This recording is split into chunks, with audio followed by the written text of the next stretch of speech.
If you've been keeping up with the elections, you'll know that a few weeks ago in New York City, they just elected a Democratic socialist into the mayor's office. What you may not know is that on the other side of the country, in Seattle, Washington, they also elected another self-described Democratic socialist. So two very influential cities on either end of a capitalist nation chose to elect Democratic socialists into positions of power. I don't know about you, but this is concerning to me, so we're going to talk about it.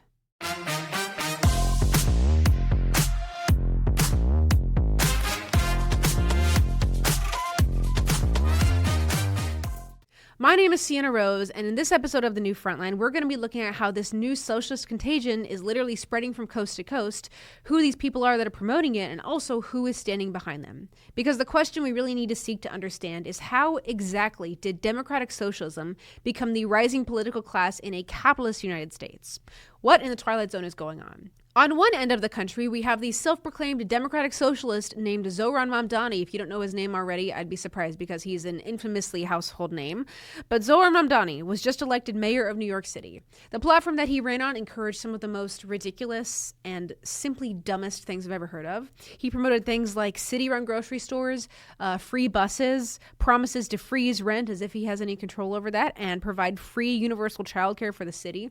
Because, free city-run grocery stores worked so well in Chicago that, of course, childcare will work even better somehow. The things that he ran on are not going to go well, and some of the things like free buses that he talked about, bus drivers in the city did not like that plan. They don't want buses to be made free, but Zohran is so out of touch and so idealistic and ridiculous that he promoted these things anyway. And this is no surprise because his history and his background is also questionable. Zohran Mamdani is the son of a professor and an Oscar-nominated filmmaker. He actually admits in a People article that he grew up, quote, attending rallies and marches with his parents, including protests over the Iraq War and Marxist lectures, quote, and that his family was so well off that he never had to want for something while growing up. His life, this is the irony that literally kills me. His life was so good because his parents benefited from a capitalist society with capitalist opportunities that afforded him the life that he led and now currently lives. Yet, he somehow still thinks that socialism, an ideology that he did not grow up in, is better than the capitalist society that brought him up, it's ridiculous. It is so freaking ironic and problematic that a guy like this got elected into public office in New York City, one of the most powerful cities in the country. So there we have on one end of the spectrum, Zohran Mamdani, who was questionable and terrible in his own right in New York City on the East Coast. And if we flip it, let's go over to the West Coast and look at what's happening over there, because there's another gal that you may not have heard of, but she is just as questionable. Her name is Katie Wilson, and she was recently elected mayor of Seattle, Washington. Wilson is a self-described socialist who has run on a campaign of equally outlandish and ridiculous things. Let me tell you, I had a field day when I came across Zohran Mamdani's campaign and I started looking into what he was doing. When I came across Katie Wilson and was introduced to her, I had a whole nother field day. So boy howdy, buckle up because it's as ridiculous as you could imagine. She ran on a platform of things like creating a Trump-proof Seattle, creating housing initiatives rooting in housing justice, whatever the heck housing justice is, I'm not even sure. Shifting away from single occupancy vehicles because maybe she doesn't want any of us to own our own cars. And of course, trying to address the homelessness crisis that Seattle has had for as long as anyone can remember.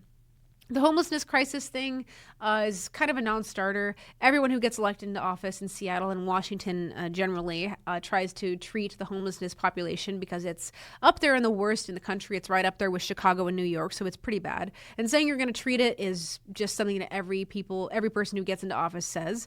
But do they actually deliver on it? Hardly ever.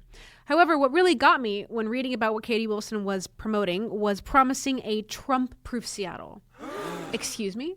I'm sorry, could you imagine if someone had said that during the Obama administration or during the Biden administration? Are you kidding me? If someone had said that literally even 10 years ago, they would have been eaten alive. They would have been run out of the state, if not crucified upside down. Are you kidding me? And yet, we talked about the Overton window in an episode a few weeks ago. This is another example. You could not have said that a few years ago in any other administration, and yet, okay, it's fine when you say it about Trump's administration. It's okay creating a Trump-proof Seattle, so much that Wilson literally gets rewarded for it and is elected mayor. Yikes.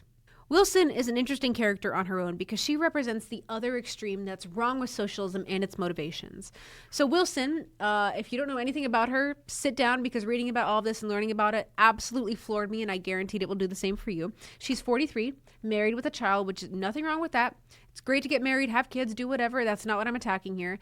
I'm upset with the fact that she's married, her husband doesn't work a paying job. And if he doesn't work a job, that's fine. Maybe he's staying home taking care of their kid. Nope. He's not taking care of their kid. They have to ask her parents for checks every month to pay for childcare for her child. So already, financially, her parents are able to support her in an amount of childcare every month that is almost equal to the amount of rent they pay every month. From the article that I read, I'll link it in the YouTube description. And not only that, her parents were able to pay for her entire way through Oxford University when she attended college, which is a huge blessing. What a monumental gift to be able to have your parents pay for your time in college. That's incredible. That's an incredible amount of wealth that anyone would be blessed with. I don't need to hammer that home. However, she didn't even graduate. She didn't graduate debt-free because she dropped out 6 weeks before her time at Oxford was up. She dropped out 6 weeks before graduation, moved to Seattle, wanted to cut off herself from her parents because she didn't want to be under their thumb anymore, and then started working in public transportation and founded a union to be one of the working people in King County. Are you kidding me? This makes literally no sense, and her husband doesn't even work a paying job. If this is not the literal definition of cosplaying as poor to get ahead in the political rat race, I don't know what is. And it's frustrating because I don't know who I like even less now. I don't like Mamdani and I don't like Wilson. They both have horrible values that they stand for, and they both, in layman's terms, absolutely suck. They both came from families that benefited massively from capitalist principles, from capitalist opportunities, but they are choosing to cosplay as poor people to get ahead in the political race. I don't need to know anything about their upbringing or their details of their childhood to tell you that I know they were cared for. They had a great childhood. If Mamdani is the son of an Oscar-nominated filmmaker and Katie Wilson is the daughter of parents who were able to pay her way through her entire time at Oxford University except for those last 6 weeks, you know that they benefited literally from the capitalist principles and the world that they are living in right now. Yet somehow, when they choose to have that opportunity to push capitalism and protect it and ensure the opportunity for all Americans, they spit in its face. I actually first heard of Katie Wilson originally from my mom, which is unique. I don't usually call my parents to get their updates on what's going on in the world, but I was calling my mom on the way to work one morning, catching up as you do, and she starts telling about this joke of a woman, a joke of a politician who ran on a socialist platform but somehow got elected to Seattle, Washington. And I initially wrote it off because, Washington, maybe you don't know, Washington and Seattle especially have a lot of problems, whether it be high taxes, high gas prices, the homelessness crisis. There's always something going on, so there's generally always something to complain about. And after a while, you just kind of get used to it. So whenever there's another thing to complain about, you just kind of start to write it off. But as I was thinking about what my mom had told me about Katie Wilson and how ridiculous the platform that she had been running was on, I started considering what Mamdani had been talking about. And the fact that Mamdani, a socialist, was elected in New York City, but also Katie Wilson, another socialist, was also elected at the same time in Seattle, Washington. And what they've been peddling, and the fact that these two are so horrifyingly similar in their platform and their beliefs. What's also horrific to me about all of this is that I am pointing out the literal ends of the country. And these are two examples that are pointing to a very, very concerning national trend that is happening. This adds another layer to the problem because if socialism getting elected and propped up in one city was just a fluke that happened in New York, that is a fluke. We can write that off as New York having some sort of issue they need to deal with on their own. But it happened in Seattle too.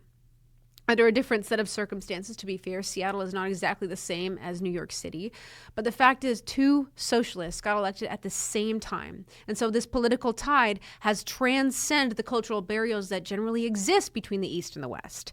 And I'm not going to argue with you about the existence of those cultural barriers. I feel like I'm especially qualified to talk about this because I'm a Pacific Northwest girl born and raised living in Texas. I get clocked by strangers and friends and people in my office at least once a week for the northerner things that I do and the northerner habits that I have. So all of that happens simply just living my life. And so I see the cultural ramifications that exist between the East and the West and the South a little bit as well. But this is something, this socialism ideology, something in our culture is working overtime to promote that ideology on a national scale. And that's why this is so concerning. I would firmly argue that under the veil of, labor and working class issues, government unions are the ones sponsoring and endorsing this socialist communist takeover that we are seeing happen in our culture right now. If you take nothing else from this episode, let it be that thesis, that the people who are promoting socialist and communist ideologies, who are exploiting every avenue they have to see those ideologies through in America, are people running government unions and have ties to them. And if you don't believe me, that's okay. Let's take a look at the proof and see who has endorsed and sponsored people like Mamdani and Wilson, respectively. Mamdani was endorsed by ASME 37, SCIU 32BJ, and SCIU 1199. He was also endorsed by Teamsters Local 808 and Local 804, plus a whole host of other smaller unions in the New York area. Wilson was endorsed by the Washington Federation of State Employees, WFSE, Local 1495. She was endorsed by SCIU 775 and SCIU 925, SCIU Healthcare as well, and AFT Washington.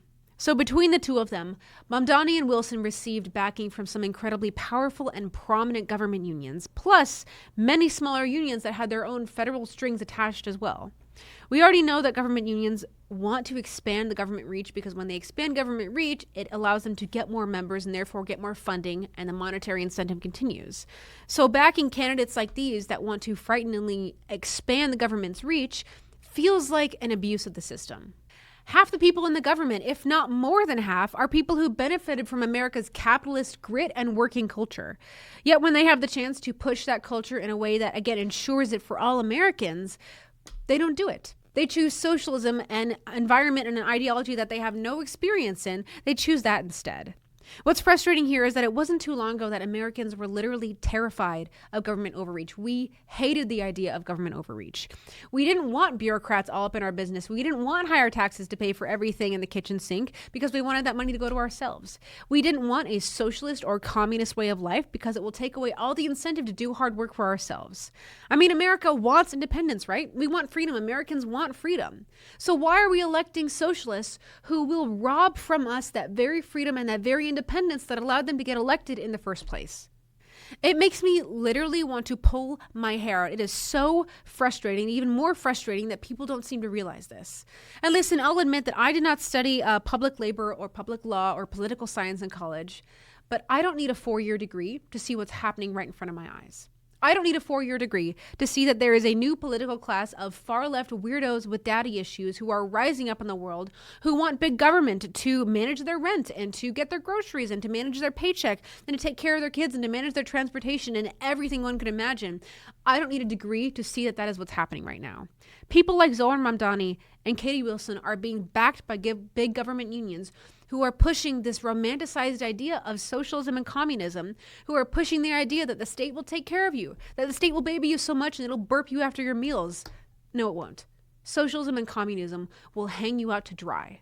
Yet government unions have so much incentive to push this ideology that they are putting everything they have doing so. How did we move from don't tread on me to literally handing over the keys to our liberty to people like Zohran Mamdani, who hate America so much he is willing to do everything he can to change it and change what it stands for? Listen, Americans, listen, babe, we don't need a babysitter. We need a wake-up call, and it needs to happen right now before things go too far that we can't bring it back. We need to protect our independence.